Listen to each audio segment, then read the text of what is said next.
What's going on, hybrid shooters? It's Jason Vong. So for the past week, I've been testing out this combination right here. The G Master 16-35 f2.8 with the Sony a7R III on the Zhiyun Crane Plus. So if you haven't been following me on Instagram, I mentioned that I will be heading to Mexico in about a couple of weeks. I'll be going to San Miguel de Allende. Hopefully I pronounced that right. Sony and Sammy's got me out there to shoot behind the scenes for Scott Robert Lim's photography workshop, as well as creating a short travel vlog for them. So for this trip, I am considering a versatile ultra wide angle lens. Now, as you guys know, I love my Zeiss Batis 18mm, my favorite lens to fly on the Zhiyun Crane Plus. However, for travel, I need something a little more versatile. I imagine when I'm out in Mexico, I'll be running and gunning a lot, and being limited to one focal range may not be ideal. So that is why I asked Sony Pro Support and LensRental to send me out the 16-35 G Master just so I can try it on the Crane and see what kind of results I would get from it. So first, let's take a look at my short little test montage video.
We cannot end the day without some churros. Strawberry rose gold churro. How's it?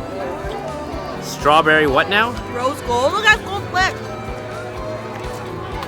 You see it? Yeah, macro lens for this. No, I see it.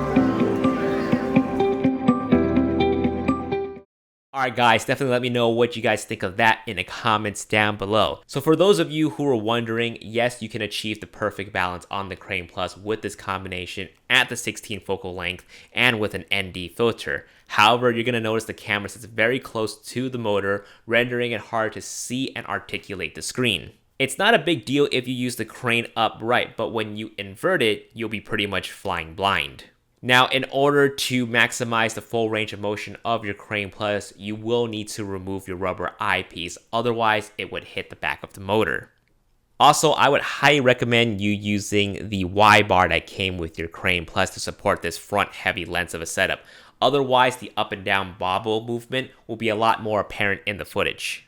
So for the most part, I say this combination right here works extremely well. I'm extremely satisfied, especially when I'm going at a straight path. The footage looks extremely smooth. However, I did notice when I was making some turns around some corners or trying to add a bit of dynamic motion into my shot that there was some wobbliness going on. Something that I didn't have an issue with the Zeiss Batis 18, so something to keep in mind. However, again, when I'm going at it at a straight path, it looks really good. I also love the versatility of this zoom lens. I can get smooth, stabilized footage in a variety of different focal lengths without having to rebalance the entire setup. Plus, I can use Super 35 mode on the Sony full frame cameras to maximize the reach out of a lens. All right, so let's go ahead and move on to some of the frequently asked questions that I've been getting on my Instagram DM. One of them is what ND filter I'm using with this combination. So what I got on right now is the Yongnuo 82mm ND filter. It's a cheapy one that I got from years ago that I never got a chance to use, but finally now. And for the most part, I think it looks great. I think it works really well.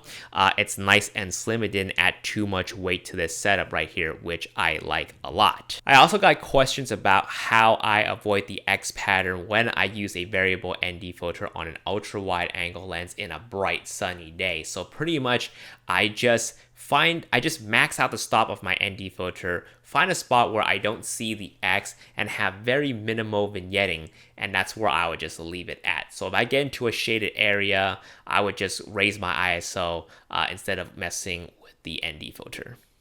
All right, so the next common question that I got is, would adding a battery grip to the camera help with balancing the setup better or helping you see the screen better when you use the crane?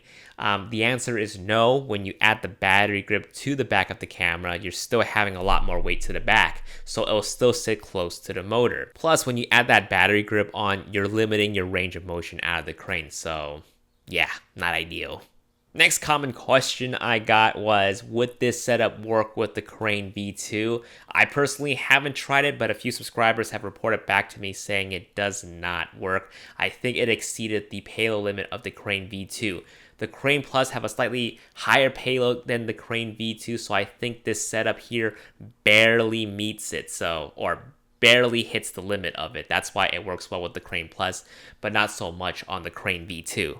And for those of you who are asking about the Crane 2, yes, this setup would of course work well with the Crane 2. I think you will be able to see the LCD screen much better with that crane, especially when you are using heavier lenses like the G Master 16-35 and the 24-70. The Crane 2 is perfect, whereas the Crane Plus and the Crane V2 will be more suited for the f4 zoom lenses and prime lenses. And just in case anyone asks why I'm not considering the f4 16-35 instead, it's because I want that 2.8 out of this G Master lens. Just in case we'll be shooting any low light stuff, I want to have that extra buffer, have that extra stop of light just in case that happens. So that is why I'm considering the 16-35. So here's what I'm thinking for Mexico. This combination here definitely works, but I will still be bringing my Zeiss Batis 18 as the dedicated lens for gimbal work, especially for architectural, exterior, and interior shots. So this is something that I'll definitely use for that. For the 16-35 and the 24-70 that I'll be bringing, the G Masters, those are going to be all the handheld travel dock stuff. So those would be perfect for that. That will allow me to be versatile for those types of shots. Now, I'm still going to use the 16-35 on the gimbal. I'm definitely going to play with it. And to help me solve my LCD problem, I bought a small HD focus. And I also got Zhiyun to send me a mini dual grip. So I'm going to try that combination in Mexico and see how well that works for me. So you guys can expect a updated experience video of this setup right here. Guys, thank you so much for listening. I'll see you guys in my next video. Peace.